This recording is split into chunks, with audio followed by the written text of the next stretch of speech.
ನಾಳೆ ಆಗಸ್ಟ್ 12 ಮಂಗಳವಾರ ಅತ್ಯಂತ ಶ್ರೇಷ್ಠ ಹಾಗೂ ಶಕ್ತಿಶಾಲಿ ಶ್ರಾವಣ ಮಾಸ ಕೃಷ್ಣ ಪಕ್ಷದ ಸಂಕಷ್ಟಹರ ಚತುರ್ಥಿಯನ್ನು ಆಚರಿಸಲಾಗುತ್ತದೆ.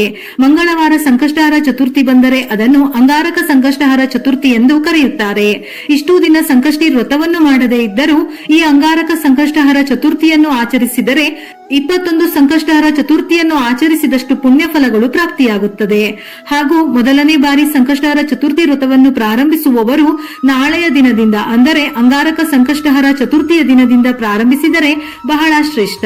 ಮಂಗಳವಾರದಂದು ಮನೆಯಲ್ಲಿ ಗಣಪತಿಯನ್ನು ಪೂಜಿಸಿದರೆ ನಿಮ್ಮ ಕುಟುಂಬಕ್ಕೆ ಅದೃಷ್ಟ ಖಂಡಿತ ಲಭಿಸುತ್ತದೆ. ನಿಮ್ಮ ಮನೆಗೆ ಹೇರಳವಾಗಿ ಸಂಪತ್ತು ಬರುತ್ತದೆ. ನರಕದಂತಹ ಸಮಸ್ಯೆ ಸಂಕಟಗಳಿದ್ದರೂ ಮುಕ್ತಿ ದೊರೆತು ಕೋರಿದ ಎಲ್ಲಾ ಆಸೆಗಳು ಖಂಡಿತವಾಗಿಯೂ ಈಡೇರುತ್ತದೆ.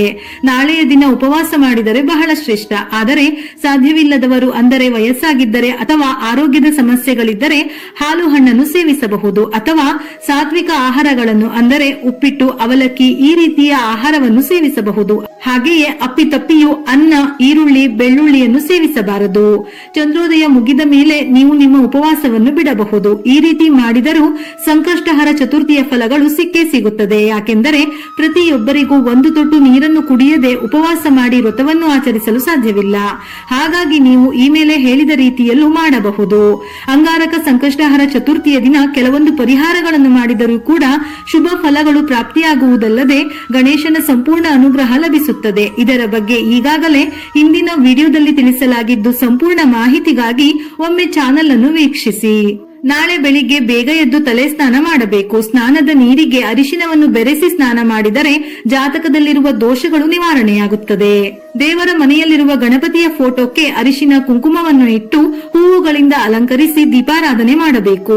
ಗಣಪತಿಗೆ ಅತ್ಯಂತ ಪ್ರಿಯವಾದ ಹೂವುಗಳಲ್ಲಿ ದಾಸವಾಳ ಹೂವುಗಳು ಒಂದು. ದಾಸವಾಳ ಹೂವುಗಳಿಂದ ಗಣಪತಿಯನ್ನು ಪೂಜಿಸಿದರೆ ದುಪ್ಪಟ್ಟು ಪುಣ್ಯ ಫಲ ಸಿಗುತ್ತದೆ.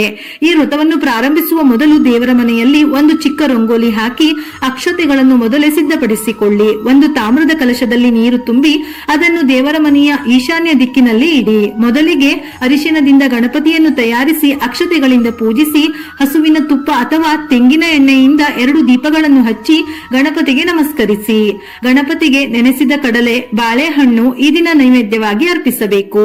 21 ಮೋದಕ ನೈವೇದ್ಯ ಮಾಡಿದರೆ ಬಹಳ ಶ್ರೇಷ್ಠ. ಇಲ್ಲವಾದರೆ ಒಂದು ಸಣ್ಣ ಬೆಲ್ಲವನ್ನು ನೈವೇದ್ಯ ಮಾಡಿದರೂ ನಿಮ್ಮ ಪೂಜೆಗೆ ದುಪ್ಪಟ್ಟು ಪುಣ್ಯ ಫಲ ಸಿಗುತ್ತದೆ. ಗಣಪತಿಗೆ ಅತ್ಯಂತ ಇಷ್ಟವಾದವುಗಳಲ್ಲಿ ಗರಿಕೆಯು ಕೂಡ ಒಂದು. ಈ ಅಂಗಾರಕ ಸಂಕಷ್ಟಹರ ಚತುರ್ಥಿಯ ದಿನ ಗಣಪತಿಗೆ ಭಕ್ತರು ಗರಿಕೆಯನ್ನು ಅರ್ಪಿಸಿ ತಮ್ಮ ಆಸೆಗಳನ್ನು ಹೇಳಿಕೊಂಡರೆ ಅವು ಖಂಡಿತವಾಗಿಯೂ ಈಡೇರುತ್ತದೆ ಎಂದು ನಮ್ಮ ಶಾಸ್ತ್ರಗಳು ಹೇಳುತ್ತವೆ. ದುಡ್ಡಿನ ಸಮಸ್ಯೆಗಳು ನಿವಾರಣೆಯಾಗಿ ಆರ್ಥಿಕ ಸ್ಥಿತಿ ಸುಧಾರಿಸಬೇಕಾದರೆ 21 ಏಲಕ್ಕಿಗಳನ್ನು ದಾರದಲ್ಲಿ ಪೊಣಿಸಿ ಏಲಕ್ಕಿ ಹಾರವನ್ನು ತಯಾರಿಸಿ ಗಣಪತಿಗೆ ಅರ್ಪಿಸಿ. ಹೀಗೆ ಮಾಡುವುದರಿಂದ ನಿಮ್ಮ ಪತಿಯ ಆದಾಯ ಹೆಚ್ಚುತ್ತದೆ. ಪೂಜೆ ಮುಗಿದ ನಂತರ ಈ ಏಲಕ್ಕಿ ಹಾರವನ್ನು ನಿಮ್ಮ ಬೀರುವಿನಲ್ಲಿ ಇಡಿ. ಈ ವ್ರತವನ್ನು ಮಾಡುವವರು ಸಂಕಷ್ಟಹರ ಚತುರ್ಥಿಯ ದಿನ ವ್ರತದ ಕಥೆಯನ್ನು ತಪ್ಪದೇ ಓದಬೇಕು ಅಥವಾ ಕೇಳಬೇಕು. ಈ ಕಥೆಗೆ ಅಪಾರ ಶಕ್ತಿ ಇದೆ. ವ್ರತದ ಕಥೆಯನ್ನು ಓದಿದ ನಂತರ ಕೊನೆಯಲ್ಲಿ ಗಣಪತಿಗೆ ಆರತಿಯನ್ನು ಬೆಳಗಿ ನಮಸ್ಕರಿಸಿ 5 ಪ್ರದಕ್ಷಿಣೆಗಳನ್ನು ಹಾಕಿ ತಲೆಯ ಮೇಲೆ ಅಕ್ಷತೆಗಳನ್ನು ಹಾಕಿಕೊಂಡು ವ್ರತವನ್ನು ಮುಗಿಸಬೇಕು. ಈ ರೀತಿ ಗಣಪತಿಯನ್ನು ಪೂಜಿಸಿ. ಈ ವ್ರತವನ್ನು ಮಾಡಲು ಸಾಧ್ಯವಾಗದವರು ಗಣಪತಿ ದೇವಸ್ಥಾನಕ್ಕೆ ಹೋಗಿ 11 ಪ್ರದಕ್ಷಿಣೆಗಳನ್ನು ಹಾಕಿ ಓಂ ಗಂ ಗಣಪತಿಯೇ ನಮಃ ಎಂಬ ಮಂತ್ರವನ್ನು 21 ಬಾರಿ ಜಪಿಸಬೇಕು. ಹೀಗೆ ಮಾಡುವುದರಿಂದ ನಿಮ್ಮ ಮನಸ್ಸಿನ ಆಸೆಗಳು ಶೀಘ್ರವಾಗಿ ಈಡೇರುತ್ತದೆ.